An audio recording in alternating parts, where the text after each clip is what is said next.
Tragedy in Virginia. 18-year-old Madison Small died hours after getting sick with a mystery illness that caused her organs to shut down. That sickness now confirmed as bacterial meningitis, a disease that often hits young adults the hardest.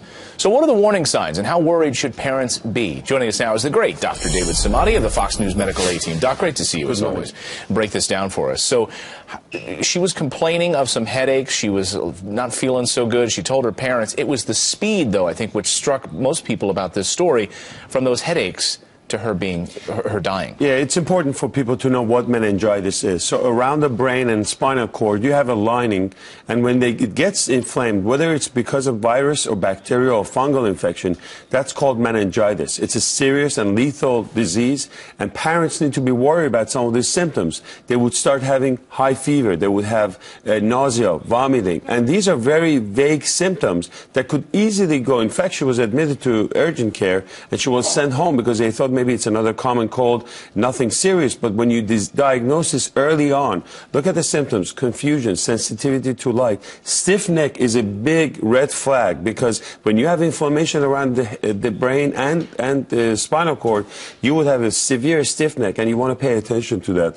Diagnose it early with cultures, scans, and then with antibiotics, you can save someone's life. I mean, growing up, I had lack of water. I'd be playing basketball outside with my friends all the time, and so I had a headache all the time. And you know, and if I say that to my parents, every time I told them I had a headache, they're going to take me to the emergency room. Well, it's not just like headache. Look, you're fine. Everything is okay. You have to pay attention to what happened. She just came from spring break. She was exposed to a lot of teenagers out there, and this kind of disease is through respiratory and cough and sputum, kissing, and also sharing a lot of cups, lipsticks, and other things. You can transmit this kind of bacterial to teenagers.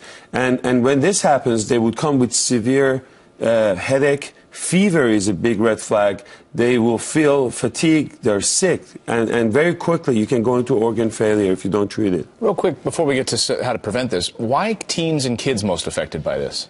Well, because they're out there, and basically, like I said, through like kissing and sharing things, this kind of bacteria, they're around in a big community, and this is what happens. And unfortunately, this was not diagnosed early on, and she got very sick, and before it was too late. It's a tragedy story out there. So sad. So parents watching this morning, how do we prevent meningitis? You say be alert if someone you know is diagnosed with this. Make sure that if anyone in the family has this, you want to make sure that you take antibiotics, wash your hands. Hygienes are absolutely good. Hygiene is very important, and get vaccination. You know, we have vaccines for teenagers between 11 to 18. You can get vaccine and get prevention. So that's an annual vaccine? Yes. Actually can protect you. So this is really important. But, you know, hand wash and hygiene. I don't think we're going to have a real outbreak of meningitis. I don't think people should really panic about this. You know, CDC is going to obviously watch this very carefully, but this is a tragedy. And a lot of times, as you said, the symptoms are very vague, and we want people to pay attention to this. Yeah, and we hear this with kids going back to college and dorm rooms because of that close community there. Dr. David Samadi, always great to have you here on the show. Thanks, Doc. Thank you.